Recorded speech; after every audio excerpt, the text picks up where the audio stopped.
What's up guys, welcome back to the channel. It's Noah here with CustomRCMods, and in today's video I've got a list of your first 5 durability upgrades for the Traxxas Rustler on your way to bulletproofing this RC car. Now it's worth noting that these upgrades are not just relevant to the Traxxas Rustler, although I have 2 on the bench in front of me for today's demonstration purposes.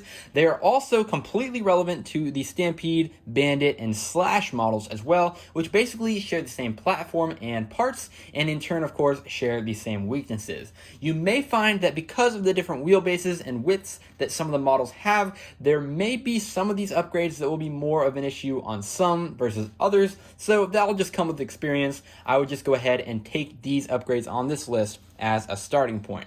Before we begin, I would ask that you please subscribe to the channel if you're interested in this type of content, and leave a video suggestion in the comments down below. I love hearing what you guys want to see on this channel, and again, if it can help you, I'd really love to make that video for you. So again, let me know, like the video, do all those YouTube things. Let's go ahead and get into this list.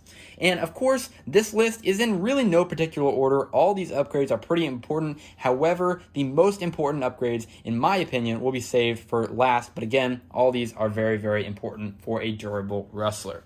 For the number 5 upgrade on this list, I've got the RPM wide front bumper. And the reason it's number 5 is because it's more of a preventative measure. It's not addressing a certain flaw on the vehicle, but this one will save you a lot of time and money in the long run. I definitely recommend picking it up. You can probably find it at your local hobby shop for under $10, and it really does wonders. You can see the stock bumper is purely a showpiece, but now this one here is actually going to do something because it's sticking out in front of the wheels, and it is just a really, really good guardian angel for this vehicle. Of course, RPM plastic, if you haven't actually heard of RPM, they have a really nice compound of plastic that's going to flex, but it's not going to break. So I've had a really hard time breaking these bumpers, unless in really cold weather, then the plastic becomes more brittle. But this will just flex right up just like this in an impact and absorb all that shock, so that that doesn't go into your more delicate suspension parts on the front of the vehicle.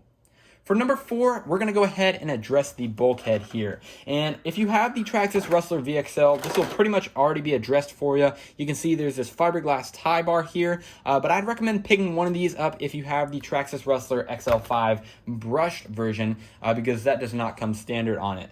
And you can either get the tie bar, or you can just upgrade the entire front bulkhead in general. You can go for an RPM plastic one, or you can go for an aluminum one as well, but the aluminum ones are generally like $20 or more, so I'd recommend going ahead and picking up the fiberglass or aluminum tie bar instead of that full bulkhead, just because it's a little bit more economical and basically addresses the same issue. Essentially what this does is it's going to go ahead and keep the suspension pins together, so when you have an angled impact like this, the A-arm is going to want to kind of pull out and rotate out just like that, and it's going to rip the suspension pin right off of this little ear on the bulkhead. So go ahead and get that tie bar. That's going to just stiffen that whole front end up in a collision. It's just going to really make it a lot nicer, because you're not going to have to deal with that issue.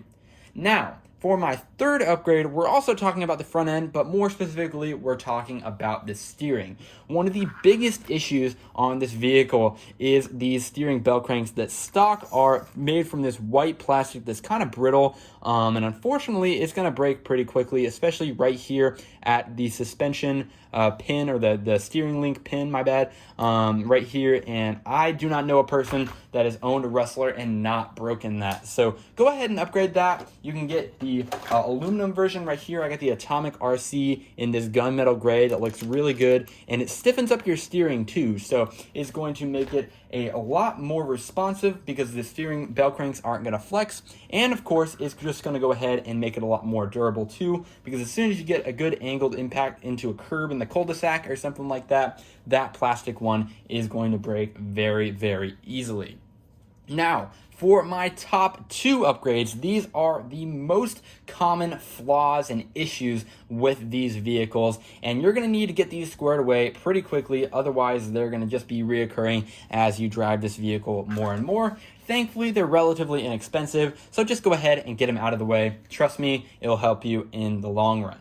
The first one here is for the shocks. So the number 2 upgrade, I go ahead and get new shock caps. The plastic ones are very flexible actually, so what's going to happen in a landing, a hard landing for a jump, is these shock caps are just going to pop right off of the shock bodies. Your oil is going to spill everywhere. You're going to have to get new oil, and then of course you technically didn't break anything, but you have to go ahead and take the screw at the top of the shock off, go ahead and screw it back on and do it again. And as it happens over and over again, that shock cap's going to become more loose, and that's just going to make it a lot more frequent, and it's just going to happen over and over again till you get it replaced. And trust me, it's the most annoying thing ever to have to leave a bashing site just because you broke a shock cap or you popped a shock cap off, and then of course you just have to screw it back on, but you don't have the tools, you know, all that stuff. Just trust me, go ahead and get that squared away. Also, talking about the shocks, I'd recommend picking up the Titanium-Nitride shock shafts, because these stock metal ones are very soft and will tend to bend in hard landings as well. So you'll have these shock shafts bend and these shock caps pop off very, very commonly, especially if you're jumping your vehicle a lot. Go ahead and get those two squared away. You can probably do it on all 4 shocks for under $20 or $30. Now, the last and most common upgrade that you're going to need to make for these vehicles, it's just going to be something that's going to break over and over again, kind of like the shocks, is these caster blocks here on the corners of the front of the vehicle. So make sure to go ahead and upgrade these, because essentially they're just going to break right below the camber link screw, just right there. And the kingpin is going to bend. The kingpin is the pin that goes down, and it's essentially what your steering rides on. So both the steering block and the caster block are going to go ahead and rotate just like that. So make sure to go ahead and get steel kingpins and RPM or aluminum caster blocks. I like RPM because it tends to flex before it bends, but aluminum will permanently bend when it goes ahead and gives out. However, aluminum will be a little bit more stiff before then. So again, pros and cons, but I tend to like RPM just because it's a little bit lighter and it is flexible.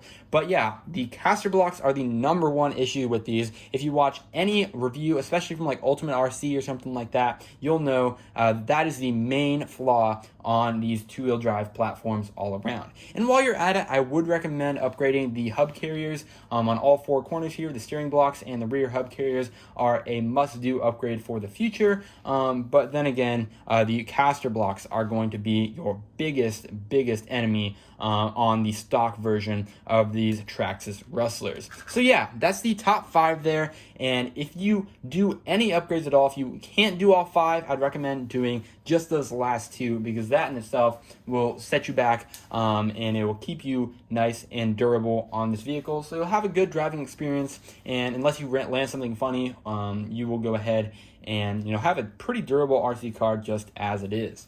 So that's going to wrap it up for this video, guys. If you found this video helpful, interesting, or maybe even entertaining, please go ahead and leave a like and subscribe to the channel. That really means a lot when you can show your support. And of course, if you have any questions or ideas for future videos, make sure to go ahead and drop those in the comment section down below. If you're just getting into RC, I have over 10 years of experience on these Traxxas 2-wheel drive trucks, so I have a lot of good insight coming in videos soon.